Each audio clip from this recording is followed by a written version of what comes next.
वो इलेक्ट्रॉन एक particle nature रखता है। और दूसरी तरफ हमने वेव की भी बात कर ली है, लेकिन बोहर्स मॉडल ऑफ एटम वो टोटली बेस्ड है upon the fact that electron is a particle. वो इलेक्ट्रॉन के वेव नेचर को कंसीडर नहीं करता है। उसके हिसाब से इलेक्ट्रॉन एक सब एटॉमिक पार्टिकल है जिसका कुछ मास है और वो न्यूक्लियस के अराउंड रिवॉल्व कर रहा है। और जब भी वो न्यूक्लियस के अराउंड रिवॉल्व कर रहा है तो वो कुछ एक कंडीशंस को फॉलो कर रहा है। वो कंडीशन उसके पोस्टुलेट्स में हम डिस्कस करेंगे। तो बोहर्स मॉडल सबसे पहली बात is based upon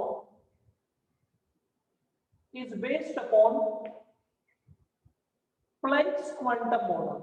Planck's quantum model और प्लैंक्स क्वांटम मॉडल पे बेस्ड होने का मतलब क्या है, कहीं ना कहीं ये इस फैक्टर पे डिपेंड है कि जो इलेक्ट्रॉन है वो पार्टिकल नेचर रखता है। पार्टिकल नेचर उसका पार्टिकल नेचर है, वो वेव की फॉर्म में ट्रेवल नहीं करता है।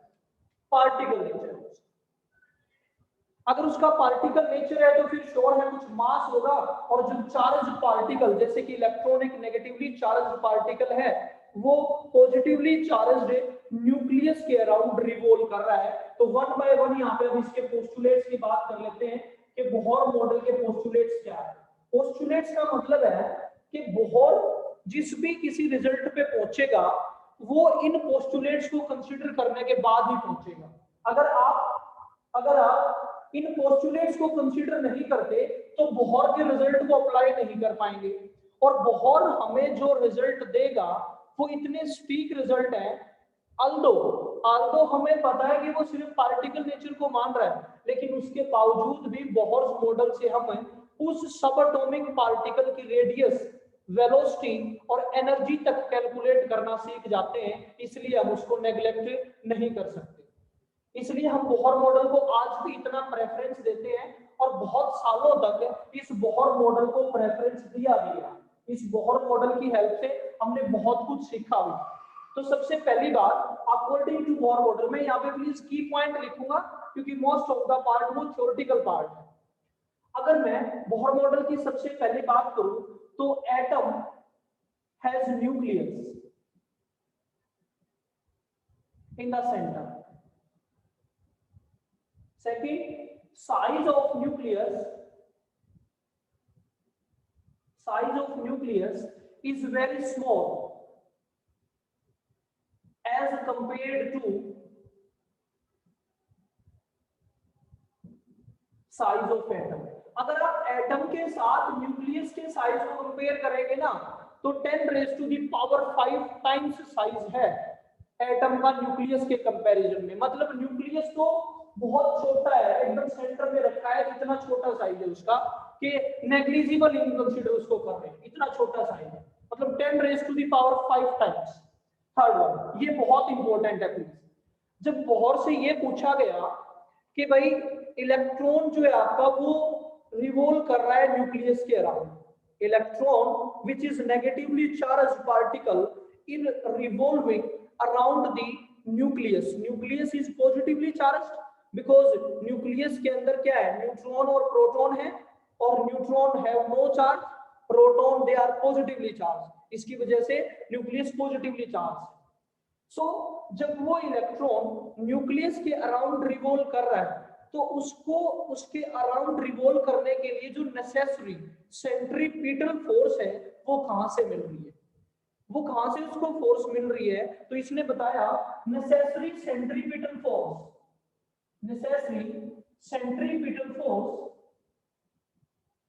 is provided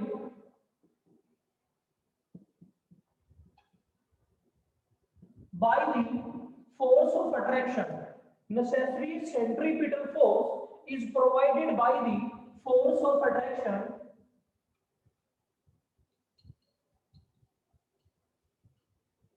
between nucleus and electron। जब इलेक्ट्रॉन और न्यूक्लियस उनके बीच में जो फोर्स ऑफ अट्रैक्शन है, because they are oppositely charge, तो उनके बीच में जो फोर्स ऑफ अट्रैक्शन है वो फोर्स ऑफ अट्रैक्शन ही इस सेंट्रीपिटल फोर्स के लिए रिस्पॉन्सिबल है। मतलब आप यूं समझ लें, अगर आप एक स्टोन ले, पत्थर ले और उसको रस्सी से बांध के अगर आप ऐसे रोटेट करते हैं तो वो इलेक्ट्रॉन जो है वो ऐसे ही रोटेट कर रहा है।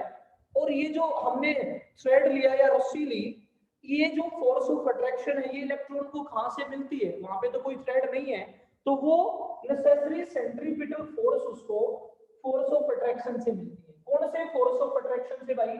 जो इलेक्ट्रॉन और न्यूक्लियस के बीच में है, क्योंकि अपोजिटली चार्ज पार्टिकल है, उनके बीच में फोर्स ऑफ अट्रैक्शन है। वो फोर्स ऑफ अट्रैक्शन उन दोनों को होल्ड करने के लिए रिस्पॉन्सिबल है। अब प्लीज, अब एक क्वेश्चन अराइज यहाँ पे होता है, प्लीज पहले मेरे को इस स्टेटमेंट के बारे में बताएं, क्या ये आपको क्लियर है? प्रिंस, हिमांशु, विनीत, रोशन, आकाशदीप, नेहा, दीपांशु, महक, ठीक है, मुकुल, अनम्यूट करके रिप्लाई करें प्लीज। नेहा, विनीत, आवाज साफ नहीं है सर, लाउड बोलो सर थोड़ा। बेटा आपकी आवाज कट कट के आ रही है मेरे को, आपके नेटवर्क में इश्यू हो सकता है, प्लीज एक बार रेस्ट ऑफ द स्टूडेंट बताएं मेरे को, is it clear to all of you? Sound और मेरी विजिबिलिटी जो है वो क्लियर है कि नहीं है? आवाज क्लियर नहीं है थोड़ी। ठीक है, आवाज क्लियर नहीं है सर, आप वॉइस इज नॉट क्लियर। ठीक है बेटा, ठीक है, ईयरफोन लगा लो सर। ठीक है।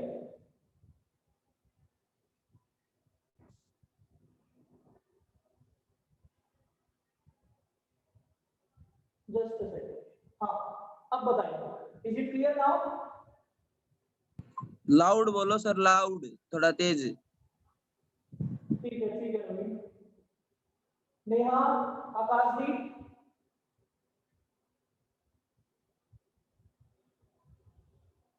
Neha, am I audible now?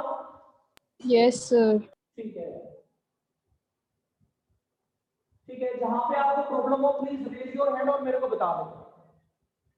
तो जो नेसेसरी सेंट्रीपिटल फोर्स हमें मिल रही है वो नेसेसरी सेंट्रीपिटल फोर्स इन दोनों के फोर्स ऑफ अट्रैक्शन से मिल रही है। अब एक क्वेश्चन यहाँ पे राइज हो रहा है, प्लीज क्वेश्चन देखेंगे। सबसे पहले क्या राइज हो रहा है, मान लीजिए आपके पास ये जो मैंने रेड कलर से इंडिकेट किया है ये न्यूक्लियस है और यहाँ पे ऐसे इलेक्ट्रॉन रिवॉल्व कर रहा है। हम बोल रहे हैं कि इन दोनों के बीच में फोर्स ऑफ अट्रैक्शन लग रहा है जिसकी वजह से ये इलेक्ट्रॉन जो है इसकी तरफ अट्रैक्ट हो रहा है। तो फिर हम तो ये जानना चाहते हैं ये इलेक्ट्रॉन इसके अंदर ही क्यों नहीं खिंच जाता, इसके अंदर ही गिर जाए। अगर ये इलेक्ट्रॉन को अट्रैक्ट कर रहा है न्यूक्लियस, तो इलेक्ट्रॉन तो इस न्यूक्लियस के अंदर गिर जाना चाहिए, और अगर न्यूक्लियस के अंदर इलेक्ट्रॉन गिर गया तो एटम अनस्टेबल हो जाएगा। अगर एटम अनस्टेबल हो गया तो फिर तो बोर का मॉडल फेल हो जाएगा क्योंकि एटम तो स्टेबल है। तो इसका मतलब यहाँ पे एक फोर्स ऐसा भी लग रहा होता है बेटा जो इसको बाहर खींचने के लिए रिस्पॉन्सिबल है। मतलब अगर आप उस स्टोन को उस थ्रेड से रोटेट कर रहे हो तो वो जो थ्रेड है ना वो तो उस स्टोन को आपकी तरफ अट्रैक्ट करने के लिए रिस्पॉन्सिबल है, वो सेंट्रीपिटल फोर्स प्रोवाइड कर रही है उसको। एक फोर्स ऐसी भी है जो उसको अगर सपोज करो वो स्टोन आपके उस थ्रेड में से निकल जाएगा तो वो निकल के दूर गिरेगा, ऐसे ही कहीं चला जाएगा, इस मोशन को फॉलो करेगा, वो यहाँ पे जा सकता है, यहाँ पे जा सकता है, ऐसे दूर जाएगा वो। यानी कि यहाँ पे एक फोर्स ऐसा भी लग रहा होता है जो उसको दूर फेंकने के लिए रिस्पॉन्सिबल है और उसको हम कह रहे हैं वो सेंट्रीफ्यूगल फोर्स है। ये तो सेंट्रीपिटल है और वो सेंट्रीफ्यूगल है। तो सेंट्रीपिटल और सेंट्रीफ्यूगल फोर्स को बैलेंस करने का काम कौन कर रहा है? इन दोनों का फोर्स ऑफ अट्रैक्शन। इलेक्ट्रॉन और न्यूक्लियस का जो फोर्स ऑफ अट्रैक्शन है वो इन दोनों फोर्सेस को बैलेंस करने का काम कर रहा है। और ये जो बैलेंस करने का स्टेटमेंट मैंने लिखा है इसको मैथमेटिकली भी रिप्रेजेंट किया जा सकता है। प्लीज एक बार स्क्रीनशॉट ले ले और उसको मैं यहाँ पे रिप्रेजेंट करने वाला हूँ। इरेज कर रहा हूं मैं इसको मैं मैथमेटिकली रिप्रेजेंट करना चाहता हूं। प्लीज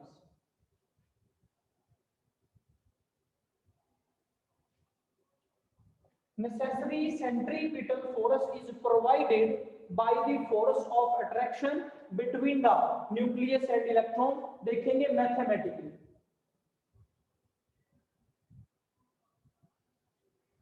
मैंने कहा फोर्स ऑफ अट्रैक्शन, अगर मैं ये कहूं ये मेरे पास न्यूक्लियस है और यहाँ पे ये इलेक्ट्रॉन है जो रिवॉल्व कर रहा है इसके अराउंड।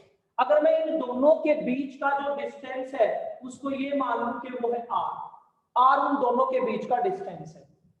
तो अगर मैं फोर्स की बात करता हूं तो फोर्स हम कैसे कैलकुलेट करेंगे, k into Q1 into Q2 divide by square of the distance between them. दो चार्जेस के बीच का जो फोर्स है वो हम कैसे कैलकुलेट करते हैं, उन चार्ज का जो भी वैल्यू है, मैग्नीट्यूड है, उसको मल्टीप्लाई कर दें, डिवाइड कर दें square of the distance between them, और ये यहाँ पे कांस्टेंट है k। 9 into 10 raise to the power 9 इसकी वैल्यू है। r किसको इंडिकेट कर रहा है, न्यूक्लियस और इलेक्ट्रॉन के बीच का डिस्टेंस है बेटा जी ये स्मॉल r। ये तो मैंने बात करी इन दोनों के फोर्सेस ऑफ अट्रैक्शन की, इलेक्ट्रॉन की और न्यूक्लियस की। इसको हमने इक्वेट करना पड़ेगा क्योंकि ये दोनों फोर्स एक दूसरे को बैलेंस कर रही हैं। सो मैंने लिख दिया mv² upon r। Please m तो है मास उस सब एटॉमिक पार्टिकल का, v है वेलोसिटी और r है इलेक्ट्रॉन और न्यूक्लियस के बीच का डिस्टेंस। ये आपकी सेंट्रीफ्यूगल फोर्स है जो इन दोनों को बैलेंस कर रही है। अब प्लीज चार्ज ध्यान से समझे कि मैं चार्ज को कैसे सब्स्टिट्यूट कर रहा हूं। मान लीजिए चार्ज जो आपके पास इलेक्ट्रॉन पे है, चार्ज ऑन इलेक्ट्रॉन, वो कितना है बेटा जी, E है। प्लीज चार्ज की बात का मेरे को रिप्लाई करके बताएंगे किसको क्लियर हुआ किसको नहीं हुआ। इलेक्ट्रॉन पे चार्ज है E और हमें पता है कि चार्ज जो इलेक्ट्रॉन पे होता है उतना ही चार्ज प्रोटॉन पे होता है। जितना चार्ज इलेक्ट्रॉन पे है उतना ही चार्ज प्रोटॉन पे है, डिफरेंस सिर्फ साइन का है। लेकिन हमारे पास जो फोर्स यहाँ पे पुट कर रहे हैं अपने को साइन से कोई मतलब नहीं है, सिर्फ मैग्नीट्यूड से मतलब है। दूसरी बात, अगर मैं ये कहूं कि मेरे पास जो भी एटम है उसका एटॉमिक नंबर Z है, एटॉमिक नंबर इज Z, अगर उसका एटॉमिक नंबर Z है तो इसका मतलब जो उसका एटॉमिक नंबर है उसमें उतने ही प्रोटॉन। इलेक्ट्रॉन का जो चार्ज पता लग गया। अब जो मेरे पास दूसरा चार्ज है वो न्यूक्लियस का है, न्यूक्लियस का चार्ज कितना होगा, तो न्यूक्लियस पे तो चार्ज उतना होगा भाई, जितने प्रोटॉन है आपके पास उसको एक प्रोटॉन के चार्ज से मल्टीप्लाई कर दो, ये न्यूक्लियस का चार्ज आ जाएगा। क्योंकि मेरे पास अगर सपोज करो एक प्रोटॉन है तो 1 इंटू प्रोटॉन का चार्ज, टोटल चार्ज आ गया। अगर मेरे पास 5 प्रोटॉन हुए तो 5 इंटू 1 प्रोटॉन का चार्ज, तो टोटल चार्ज आ गया। मुझे ये पता है कि इलेक्ट्रॉन और प्रोटॉन का चार्ज बराबर है E है, और नंबर ऑफ प्रोटॉन उस एटम में उसके एटॉमिक नंबर के बराबर होते हैं। तो मैं कहूं उसके अंदर प्रोटॉन कितने आ गए बेटा, प्रोटॉन का नंबर आ गया Z, और चार्ज कितना आ गया, चार्ज तो चार्ज आ गया Z इंटू E। प्लीज मुझे ये बताएं क्या आपको ये बात समझ आ गई कि न्यूक्लियस पे चार्ज Z इंटू E कैसे आया, कैसे आया। Z तो नंबर ऑफ प्रोटॉन है जो कि उसका एटॉमिक नंबर भी होता है, और प्रोटॉन का चार्ज उतना ही है जितना इलेक्ट्रॉन पे होता है। प्लीज रिप्लाई करके बताएं किस किस को ये बात समझ आ गई। Please kindly unmute yourself. Prince, Himanshu, Vineet, Akashi, Neha, Mahak, जल्दी करें। Yes, sir. नवीन, Yes, sir. ठीक है। हर्ष, प्रियावत, प्रिंस, ठीक है। हर्ष, इज इट क्लियर?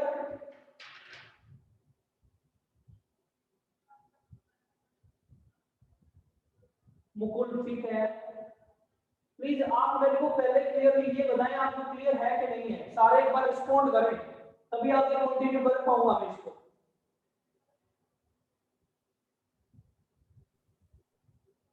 ठीक है Neha, Prince, Vineet, is it clear? अब मैं यहाँ पे प्लीज वैल्यू सब्स्टिट्यूट कर रहा हूं। मैंने यहाँ पे वैल्यू सब्स्टिट्यूट कर दी, के को एज इट इज लिख दिया, चार्ज मैंने न्यूक्लियस का पुट किया Z इंटू E, इलेक्ट्रॉन का चार्ज पुट कर दिया E, और दोनों के बीच का डिस्टेंस था R, वो R स्क्वायर आ गया, mv² अपॉन R। ये मेरी इक्वेशन नंबर फर्स्ट है। इस मैथमेटिकल रिलेशनशिप से मैंने इक्वेशन नंबर फर्स्ट डिराइव कर दी। Vineet unmute yourself. इलेक्ट्रॉन का चार्ज नेगेटिव होता है तो नेगेटिव आएगा उस पे। हाँ विनीत, इलेक्ट्रॉन का चार्ज बेटा नेगेटिव होता है, लेकिन हमें यहाँ पे साइन नहीं मैग्नीट्यूड चाहिए। 1.6 इंटू 10⁻⁻19 कूलम इलेक्ट्रॉन का चार्ज है और इतना ही चार्ज प्रोटॉन का है। अगर मेरे को पोटेंशियल की बात करनी होती, अगर मेरे को V पोटेंशियल निकालना होता, तब मैं यहाँ पे साइन को जरूर इंक्लूड करता। सोच करो, मेरे को पोटेंशियल एनर्जी की बात करनी होती तब मैं आपके साइन को जरूर इंक्लूड करता, इलेक्ट्रॉन के साइन को मैं नेगेटिव भी इंक्लूड करता। लेकिन मेरे को सिर्फ फोर्सेस को बैलेंस करना है तो नेगेटिव मीनिंगलेस है वहां पे, इसलिए सिर्फ मैग्नीट्यूड लिया गया है, साइन नहीं लिया गया। ठीक है भैया, चलो अच्छा लगा कि कम से कम एक्टिव तो है। सो इसलिए मैंने यहाँ पे इसके साइन को इंक्लूड नहीं किया।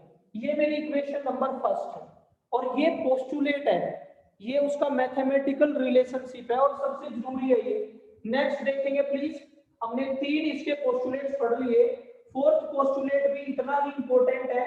नेक्स्ट देखेंगे प्लीज। जब भी कोई इलेक्ट्रॉन न्यूक्लियस के अराउंड किसी सर्कुलर पाथ में रिवॉल्व करेगा तो बोहर के अकॉर्डिंग जो उसका एंगुलर मोमेंटम आएगा, एंगुलर मोमेंटम बोले तो mvr, वो बोहर के अकॉर्डिंग इंटीग्रल मल्टीपल होगा किसका, h/2 का। According to Bohr's model, angular momentum of any electron which is revolving around the nucleus in fixed circular path is integral multiple of h/2 pi। ये जो value है ना h/2 इसका integral multiple है। Please समझेंगे, n की value 1 2 3 4 up to कुछ भी हो सकती है। इसका मतलब भी समझ ले, जब कोई इलेक्ट्रॉन फिक्स सर्कुलर पाथ में रिवॉल्व कर रहा है तो उसकी मास, वेलोसिटी और रेडियस, इन तीनों का मल्टीप्लिकेशन जो आएगा वो हमेशा h/2 ये कांस्टेंट है, उसको 1 से 2 से या 3 से मल्टीप्लाई करके जब देखेंगे तो ये दोनों इक्वेट हो जाएंगे। सिंपल सी बात तो ये है। n का मतलब क्या है कि वो किस सेल में रिवॉल्व कर रहा है, क्या वो पहली सेल में रिवॉल्व कर रहा है या दूसरी में रिवॉल्व कर रहा है या थर्ड फोर्थ, किसी भी सेल में इलेक्ट्रॉन जब रिवॉल्व कर रहा है तो उसका एंगुलर मोमेंटम इस nh/2 ये वैल्यू शो करेगा। n डिपेंड करेगा किस सेल में वो रिवॉल्व कर रहा है। जैसे 10th क्लास में आप पढ़ते थे कि n की वैल्यू 1 तो सेल को हम बोल रहे हैं k, n की वैल्यू 2 तो l, n की वैल्यू 3 तो m, 4 तो n and so on. So n की वैल्यू पे ये वैल्यू डिपेंड करेगी। h किस चीज को इंडिकेट कर रहा है, h है Planck's constant. h Planck's constant, तभी मैं कह भी रहा हूं कि ये प्लैंक्स क्वांटम थ्योरी पे बेस्ड था और h की वैल्यू हमने लास्ट क्लास में पढ़ी थी 6.626 into 10⁻⁻34 जूल सेकंड। m है मास इलेक्ट्रॉन का, वो जो भी सबएटॉमिक पार्टिकल है, v उसकी वेलोसिटी है जिस वेलोसिटी से वो मूव कर रहा है, और r रेडियस है उस सेल की जिसमें वो इलेक्ट्रॉन रिवॉल्व कर रहा है। या यूं भी समझ लो ये इलेक्ट्रॉन और न्यूक्लियस के बीच का डिस्टेंस है। ऑफ कोर्स रेडियस ही होगी वो, क्योंकि वो एक फिक्स सर्कुलर पाथ में रिवॉल्व कर रहा है। ये दो स्टेटमेंट हैं, इन दोनों स्टेटमेंट को आपने कंबाइन करना है। इन दोनों स्टेटमेंट से आप इलेक्ट्रॉन का रेडियस, वेलोसिटी और एनर्जी इन पे कमेंट कर सकते हैं। प्लीज रेज हैंड करें या मैसेज करें, मुझे ये बताएं कि आपको ये दोनों स्टेटमेंट क्लियर है कि नहीं।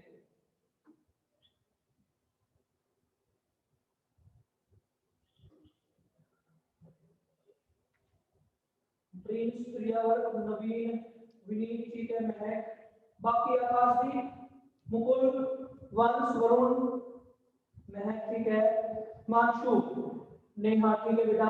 मैसेज भी कर सकते हैं, कोई प्रॉब्लम नहीं है, but it would be better कि ताकि सबको पता लग जाए कौन एक्टिव है नहीं है। विनीत, ठीक है, नेहा, हर्ष, हर्ष और दीपांशु, आप रिस्पॉन्ड नहीं कर रहे प्लीज। ठीक है भैया। अब प्लीज देखेंगे इन दोनों को मैं कैसे रिलेट कर रहा हूं। मैं क्या करने वाला हूं प्लीज थीम समझे। यहां से मैं इन दोनों को इक्वेट करके वेलोसिटी की वैल्यू सब्स्टिट्यूट करूंगा तो आर पता लग जाएगा, अगर आर सब्स्टिट्यूट करूंगा तो वेलोसिटी पता लग जाएगा। प्लीज देख ले कैसे। अगर मैं इन दोनों को इक्वेट कर रहा हूं तो प्लीज इस आर से ना ये एक आर तो पक्का ही कैंसिल आउट हो गया होगा, इस एक आर से ये आर कैंसिल आउट हो गया, यहाँ पे एक आर बच गया और यहाँ पे वेलोसिटी है। मैं इसको दोबारा लिख रहा हूं, this is K Z E square, E is twice divide by R is equals to M V square. Please अब ये जो मैंने ब्रैकेट में एनक्लोज कर दी ना, ये जो स्क्वायर ब्रैकेट मैंने यहाँ पे लगा दिया, ये बॉक्स बना दिया, इसमें के कांस्टेंट है, जेड भी कांस्टेंट है।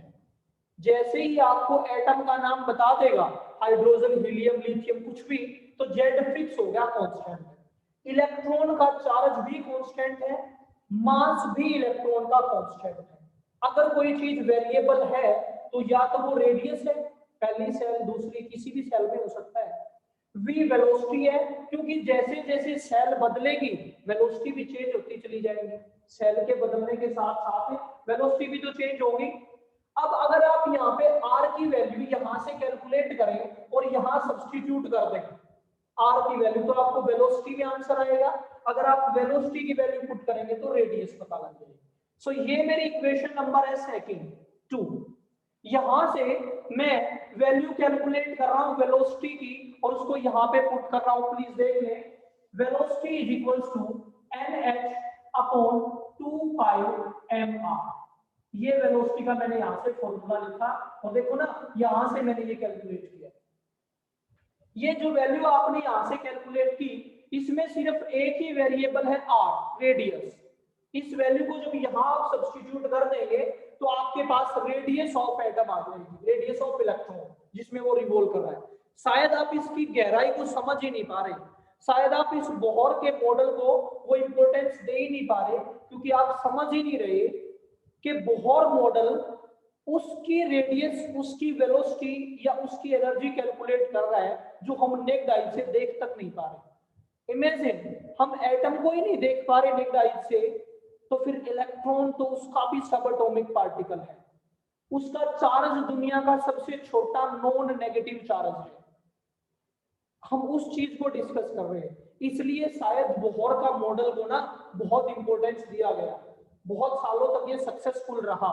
लेकिन जैसे ही ये पता लगा कि इलेक्ट्रॉन का तो ड्यूअल बिहेवियर है, तब से हम वापस से वेव मैकेनिकल मॉडल की तरफ चले गए और वेव मैकेनिकल मॉडल ने सब कुछ एक्सप्लेन किया। यहां से वेलोसिटी की वैल्यू आप यहां पुट कर रहे हैं, प्लीज ध्यान से देख लें। मैंने इसको लिखा K Z E square upon R is equals to mass into velocity का स्क्वायर करना पड़ेगा प्लीज आपको। So this is N square H square divide by, square करेंगे तो 2 तो क्या हो जाएगा 4 pi square into M square और आर स्क्वायर। मैंने वेलोसिटी का स्क्वायर किया और वैल्यू को यहां सब्स्टिट्यूट कर दिया।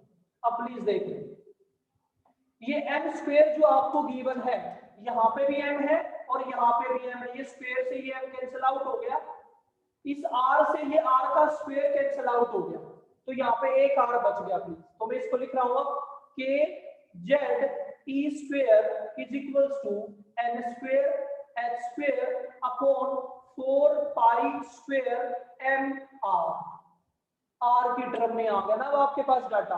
अब प्लीज देखें, r को मैं इस तरफ लिख रहा हूं, r is equals to n square h square divide by 4 pi square m into k Z E square. ये आपके पास रेडियस आ गया किसी भी इलेक्ट्रॉन का जो किसी भी सेल में रिवॉल्व कर रहा है। आपने कुछ भी डिफरेंस नहीं किया इसमें, सिर्फ आपने वेलोसिटी की वैल्यू सब्स्टिट्यूट की और वेलोसिटी की वैल्यू को सब्स्टिट्यूट करने के बाद आपने रेडियस ऑफ द इलेक्ट्रॉन निकाल दी जो किसी भी सेल में रोटेट कर रहा है। अब इस रेडियस में प्लीज एक चीज आप ध्यान से देखें, ये जो h है ना, ये h ये कांस्टेंट है, प्लैंक्स कांस्टेंट। ये 4 पाई स्क्वायर m ये भी कांस्टेंट है, k भी कांस्टेंट है और e स्क्वायर भी कांस्टेंट है। क्या बच गया, ये जेड। ये जेड तो डिपेंड करता है इस चीज पे कि किस एटम के लिए आप निकालना चाहते हैं। ये एन भी कांस्टेंट नहीं है, क्योंकि एन किस सेल में है उसी को तो रिप्रेजेंट कर रहा है। मतलब आप एन की और जेड की वैल्यू सब्स्टिट्यूट करके किसी भी इलेक्ट्रॉन के लिए किसी भी एटम में किसी भी सेल में उसकी रेडियस डिटरमाइन कर सकते हैं। प्लीज एक बार स्क्रीनशॉट ले लें, फिर मैं इसको इस फॉर्मूले को यहाँ पे दोबारा लिखने वाला हूँ, ताकि आपको कांस्टेंट की वैल्यू पुट करने के बाद चीज क्लियर हो जाए। जल्दी ले एक बार इसका प्लीज स्क्रीनशॉट ले लें।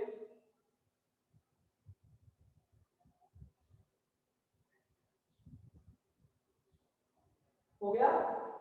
एक बार प्लीज रिप्लाई करें, प्लीज रिप्लाई करें। नवीन, हिमांशु, नेहा, दीपांशु, यस सर। ठीक है। नवीन प्लीज। Yes sir. ठीक है। वरुण ठीक है बेटा। Yes sir. क्लियर। महक, वरुण ठीक है। Yes, sir. ठीक है। मुकुल, हिमांशु, नेहा ठीक है। Yes sir. ठीक है मुकुल, आप रिस्पॉन्ड किया करो बेटा, बिना ही कहीं। अगर कोई प्रॉब्लम है तो बताओ, नहीं तो response is compulsory. So R की वैल्यू हमारे पास क्या आ गई, R is equals to N square, R is equals to N square upon Z into 4 pi square M K Z में लिख चुका हूं ऑलरेडी, टी स्क्वायर। ये हमारे पास ना प्लीज आर की वैल्यू आ गई। और काइंडली अगर आप इसको ध्यान से देखें ना, तो इस एन स्क्वायर और जेड को मैंने ना सेपरेटली मेंशन किया है। एन स्क्वायर कांस्टेंट है, 4 पाई मास ऑफ इलेक्ट्रॉन के और ई, इन सब की वैल्यू आप सब्स्टिट्यूट कर सकते हैं। So r will be equals to N square by Z into h की वैल्यू पुट करें आप यहाँ पे 6.626 into 10 raised to the power minus 34, 4 आपको पता है, इनटू पाई की वैल्यू आपको पता है, मास ऑफ इलेक्ट्रॉन पता है आपको 9.11 into 10 raised to the power minus 31, के की वैल्यू आपको पता है 9 into 10 raised to the power 9 into charge of electron भी आपको पता है, इसका स्क्वायर कर देते हैं। ये सारी वैल्यू मल्टीप्लाई और डिवाइड करने के बाद जो आपको डाटा देगी, मैं वो डायरेक्ट डाटा बता रहा हूं, आपको वो डायरेक्ट ही याद रखना है। लेकिन मैंने आपको ये बता दिया कि वैल्यू कैसे पुट करनी है। आपसे ये वैल्यू नहीं पूछेगा, आपको रिजल्ट याद रखना है। रिजल्ट कैसे आया वो मैंने आपको निकालना सिखाया। So r will be equals to 0.529 into 10 raised to the power minus का 10 into n square by z metre. ऐसे करके आप रेडियस कैलकुलेट करेंगे और रेडियस के मीटर में आएंगे। प्लीज इसको ऐसे भी लिखा मिलेगा बुक में 0.529 into n square by z angstrom, दोनों एक ही चीज है, बस यहाँ पे एंगस्ट्रॉम को आपने मीटर में कन्वर्ट करके लिखा है। प्लीज ना मेरे को बताएं किस किस को ये बात क्लियर होगी।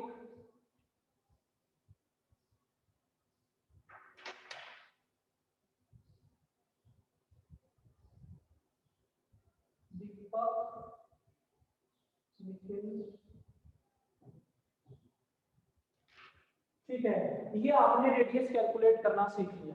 प्लीज ये जो मैंने ब्रैकेट में एनक्लोज किया है ना, ये जो आपके पास बॉक्स है, ये रिजल्ट बेहद इंपॉर्टेंट है, बहुत सारे न्यूमेरिकल्स में यूज होगा और कॉम्पिटिटिव में इसी का रोल होगा बहुत सारा। अब आगे जैसे ही बोर मॉडल खत्म हो जाएगा ना, ठीक है वरुण, ठीक है बेटा, जैसे ही बोर मॉडल कंप्लीट हो जाएगा तो फिर ऑब्जेक्टिव क्वेश्चंस भेजना स्टार्ट कर दूंगा मैं, क्योंकि ऑब्जेक्टिव क्वेश्चंस बोर मॉडल के अराउंड रिवॉल्व करते हैं मोस्ट ऑफ, या क्वांटम नंबर के अराउंड। तो इसके बाद ऑब्जेक्टिव क्वेश्चंस मिलने स्टार्ट हो जाएंगे आपको, और ऑब्जेक्टिव्स में ये रिजल्ट, ये जो डाटा है ये यूज होंगे। एक बार मैं 1 सेकंड के लिए रिमाइंड कर दूं, आपने नेसेसरी सेंट्रीपिटल फोर्स को सेंट्रीफ्यूगल से बैलेंस किया और एंगुलर मोमेंटम से आपने वेलोसिटी की वैल्यू पुट करी, तब आपको रेडियस मिली। अब आप दिमाग में बिठा लें, स्क्रीनशॉट ले लें इसका। Radius of an electron is equals to 0.529 into n square by z, where n is the cell, n is the cell, ये सेल है n की वैल्यू 1 2 3 कुछ भी हो सकती है। और z क्या है, z उस एटम का एटॉमिक नंबर है, एटॉमिक नंबर।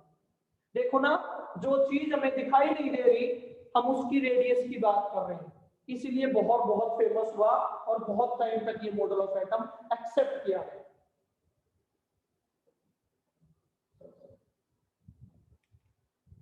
अब प्लीज देखो, अगर मैं ये कहूं कि मेरे पास हाइड्रोजन एटम है, हाइड्रोजन एटम, 4 हाइड्रोजन एटम, मैं सिर्फ हाइड्रोजन के लिए बात कर रहा हूं, 4 हाइड्रोजन एटम। एक चीज तो पक्का है कि जो हाइड्रोजन का एटम है उसमें न्यूक्लियस के अराउंड सिर्फ एक इलेक्ट्रॉन है, तभी तो वो न्यूट्रल है। हाइड्रोजन की अगर मैं बात करूं तो मान लीजिए ये न्यूक्लियस है और ये उसकी पहली सेल है। फर्स्ट सेल में एक इलेक्ट्रॉन रिवॉल्व कर रहा है, एक इलेक्ट्रॉन। और जो इसका न्यूक्लियस होता है ना बेटा, न्यूक्लियस, उसके अंदर एक प्रोटॉन है और ये रहा एक इलेक्ट्रॉन, तभी तो हम इसको कह रहे हैं 1h1। अगर आप इसमें न्यूट्रॉन की बात करें तो हाइड्रोजन के पास कोई न्यूट्रॉन नहीं है, एक इलेक्ट्रॉन है और एक प्रोटॉन है। प्रोटॉन यहाँ न्यूक्लियस के अंदर है, इलेक्ट्रॉन रिवॉल्व कर रहा है, ठीक है भाई। अगर मैं ये कहूं कि हाइड्रोजन का कोई एटम है और हाइड्रोजन एटम के लिए इलेक्ट्रॉन एक ही है, तो ऑफ कोर्स वो पहले ही सेल में रोटेट कर रहा होगा, सर्कुलर पाथ में रोटेट कर रहा होगा वो। तो बताओ ना उसकी रेडियस क्या है, तो देख लो, r of first is equals to 0.529 into n square by z। आप n की वैल्यू पुट करें, n की वैल्यू पुट करें, वो तो पहली सेल में रिवॉल्व कर रहा है, पहली सेल, स्क्वायर करेंगे 1 का तो 1 नहीं आएगा, z की वैल्यू 1 पुट कर दे, ये वैल्यू आ गई 0.529 एंगस्ट्रॉम। यानी कि हाइड्रोजन एटम का जो इलेक्ट्रॉन पहली सेल में रिवॉल्व कर रहा है ना, उसका न्यूक्लियस से डिस्टेंस 0.529 एंगस्ट्रॉम है, इतना कम डिस्टेंस है प्लीज। और क्योंकि ये जो वैल्यू है ये यहाँ पे फिक्स है, ये तो हर बार ही आएगी। आप किसी भी सेल के लिए, किसी भी एटम के लिए बात करते हो भले ही, यानी कि मैं इस वैल्यू को लिखना चाहता हूं, ये ना r is equals to r0 है, ये हमेशा, ये तो कांस्टेंट है ना यहाँ पे, और ये जो कांस्टेंट है ये हाइड्रोजन एटम की पहली सेल की वैल्यू है, इसलिए मैं इसको कैसे लिख सकता हूँ, मैं इसको ऐसे लिख सकता हूँ बेटा जी, r is equals to r0 into n square by z। ये आपके पास nth सेल का फॉर्मूला है रेडियस डिटरमाइन करने के लिए। आप इस nth फॉर्मूले से रेडियस ऑफ एटम को डिटरमाइन कर सकते हैं। ये बात होगी रेडियस। प्लीज एक बार ना काइंडली अनम्यूट करें और मेरे को बताएं, क्योंकि जब न्यूमेरिकल आपसे पूछे जाएंगे ना तो यही से क्वेश्चन आएंगे। प्लीज अनम्यूट करें, खुद को आंसर करें, मैसेज करें। Yes, sir. ठीक है, प्रिंस, दिवांशु, वरुण, ठीक है, नेहा, हर्ष, मुकुल, प्रियावत। Yes, sir. ठीक है, आकाशदीप, काइंडली रिस्पॉन्ड करते रहे। अब हम सेकंड स्टेज पे पहुंच रहे हैं, हम बात करने वाले हैं वेलोसिटी की।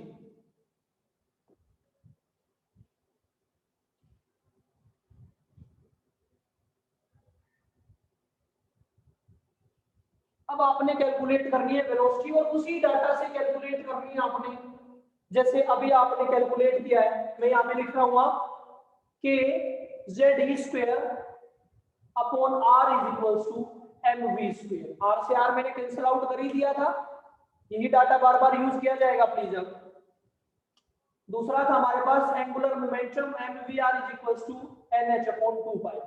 इस बार मैं यहाँ से r की वैल्यू निकालना चाह रहा हूँ, तो ये आ गया nh अपॉन 2 पाई mv। यहां से r की वैल्यू हम कैलकुलेट करके और यहां सब्स्टिट्यूट कर देंगे। जैसे ही आप वैल्यू सब्स्टिट्यूट करेंगे तो देख ले क्या हो जाएगा, k z स्क्वायर अपॉन, आपको r की वैल्यू सब्स्टिट्यूट करनी है, ये वैल्यू है nh अपॉन 2 पाई mv। किसके बराबर आ गया ये, mv स्क्वायर के। उसी फॉर्मूले में आपने वैल्यू पुट की।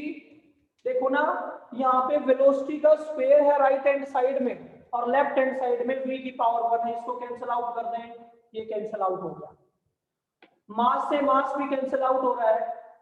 अब इनको पुट करें कि Z E square into 2 pi divide by n into H is equals to, यहाँ से मास कैंसिल आउट हो गया था, क्या बचा, सिर्फ वेलोसिटी। अब अगर आप इस फॉर्मूले को एक बार फिर गौर से देखें तो देखो, ये जो मैं ब्लैक मार्कर से सर्कल बना रहा हूं n और z, इन दो को छोड़ दें हम तो बाकी सबके सब कांस्टेंट है। यानी कि वेलोसिटी ऑफ nth सेल, किसी भी सेल में इलेक्ट्रॉन रिवॉल्व कर रहा है, किसके बराबर आ गया, z by n into k E square 2 pi upon h। ये आ गई nth सेल की वेलोसिटी। nth सेल की वेलोसिटी आपने कैलकुलेट कर दी। और कैसे कैलकुलेट करी, बस आपने वहां से फॉर्मूले से इस बार आपने रेडियस को बैलेंस्ड फोर्स में सब्स्टिट्यूट किया। जब आपने रेडियस को बैलेंस्ड फॉर्म में सब्स्टिट्यूट कर दिया तो आपके पास जो डाटा आया वो इन टर्म्स ऑफ वेलोसिटी आया।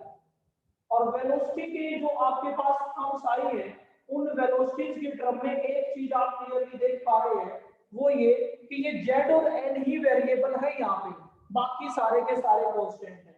और ये कांस्टेंट आप ऑलरेडी यूज कर चुके हैं। इन कांस्टेंट को यूज करने के बाद, इनकी वैल्यू सब्स्टिट्यूट करने के बाद k की वैल्यू भी पुट करना सिखा दिया मैंने। e भी 2 पाई कांस्टेंट है, h कांस्टेंट है, मैं वेलोसिटी को लिख सकता हूँ z बाय n इंटू, इस सारे को सोल्व करने के बाद आपके पास आएगा 2.18 into 10 raised to the power 6 centimetre पर सेकंड। ये आपके पास फॉर्मूला आ गया वेलोसिटी का, 2.18 into 10 raised to the power 8 centimetre पर सेकंड। प्लीज यहाँ पे 8 है, इसको आप कैसे याद रख सकते हैं, इसको आप स्पीड ऑफ लाइट से रिलेट करके देख ले। देखो ना, स्पीड ऑफ लाइट क्या होती है, 3 into 10 raised to the power 8।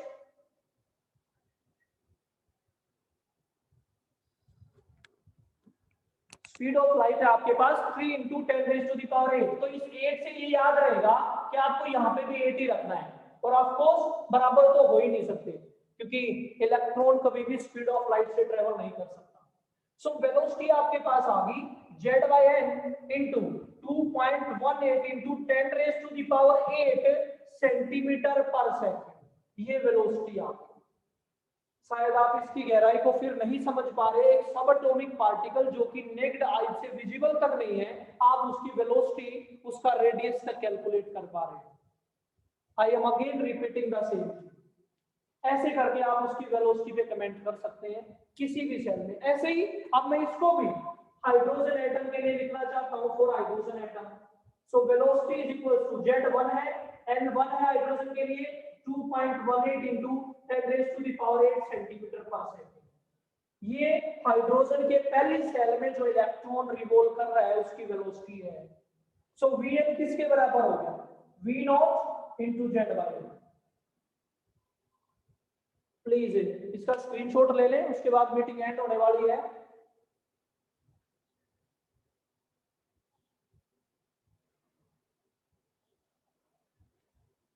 Hello Sweety ma'am,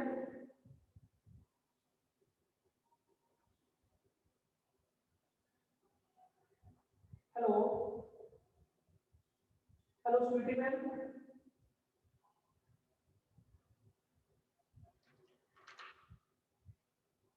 चलो अब प्लीज मेरी बात ध्यान से सुनेंगे। मैं यहाँ पे कुछ आपके होमवर्क के लिए कुछ यहाँ पे इंक्लूड कर रहा हूँ, काइंडली उसको कंसीडर करें। आपको क्या क्या करना है, आपने ये जो ब्लैक बोर्ड से स्क्रीन शॉट लिए हैं, इनको एज इट इज नहीं लिखना है, आपको पहले खुद ट्राई करना है इनको। देखो ये डेरिवेशन आपसे कोई नहीं पूछ रहा, लेकिन जब तक डेरिवेशन क्लियर नहीं होंगे तब तक आपको इलेक्ट्रॉन्स और इनकी मूवमेंट या इनकी रेडियस पे कमेंट आप नहीं कर पाएंगे। बहुत सारे क्वेश्चन मिलेंगे आपको ऑब्जेक्टिव, जो आपको इन दो फॉर्मूले से कैलकुलेट करने पड़ेंगे, इसलिए डेरिवेशन करवाएंगे। यहाँ पे वैल्यू पुट करना मैंने इसीलिए सिखाया क्योंकि आप, ये मैंने जो भी कुछ आपको सिखाया वो एसआई में सिखाया है, एसआई यूनिट मैंने पुट की है। सीजीएस भी पुट करते तो ये मैग्नीट्यूड्स डिफरेंट आ जाते, बाकी फर्क कुछ पड़ना ही नहीं था।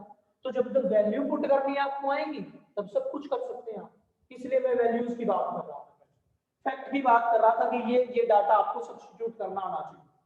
अब आप, अभी ये कंप्लीट नहीं हुआ है प्लीज। बोहर मॉडल में आपने सिर्फ अभी तक रेडियस और वेलोसिटी सीखी है, एंगुलर मोमेंटम के क्वांटाइजेशन की बात की है, इंटीग्रल मल्टीपल होने की बात की है। अभी हमें इसमें और भी बहुत कुछ डिस्कस करना है, हमें ऑर्बिट पढ़ना है।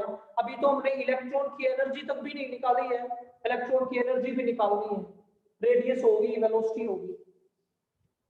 आपको क्या करना है, आपको रेडियस खुद से कैलकुलेट करना आना चाहिए, रेडियस ऑफ इलेक्ट्रॉन बिना देखे इसको। दूसरा, आपको वेलोसिटी खुद कैलकुलेट करनी आनी चाहिए किसी भी इलेक्ट्रॉन की जो रिवॉल्व कर रहा है। और तीसरा, आज मैं प्लैंक्स क्वांटम जो थ्योरी आपने पढ़ चुके हैं, प्लैंक्स क्वांटम थ्योरी, उस थ्योरी के न्यूमेरिकल प्रॉब्लम ऑब्जेक्टिव और फॉरवर्ड करूंगा, वो आपने मेरे को सेंड करने हैं। अभी मैं कुछ स्टूडेंट्स के नाम प्रोनाउंस कर रहा हूँ, 1 मिनट लगेगा मेरे को, उन्होंने होमवर्क नहीं सेंड किया मेरे पास, तो काइंडली अपना होमवर्क सेंड कर दे। कल मेरी चेकिंग डेट है और मैं यहीं से कंसीडर करूंगा इसको, प्लीज। चिराग का होमवर्क आया है यहाँ पे, अमन और हिमांशु राहर, हिमांशु, प्रिंस, प्रियावर्त, वरुण, प्रशांत, दीपांशु, कुलताज, ये भी अपना होमवर्क टाइमली फॉरवर्ड कर दें प्लीज, ये जो मैंने लास्ट टाइम आपको क्वेश्चन सेंड किए थे। So thank you, I am about to end this meeting, thank you so much.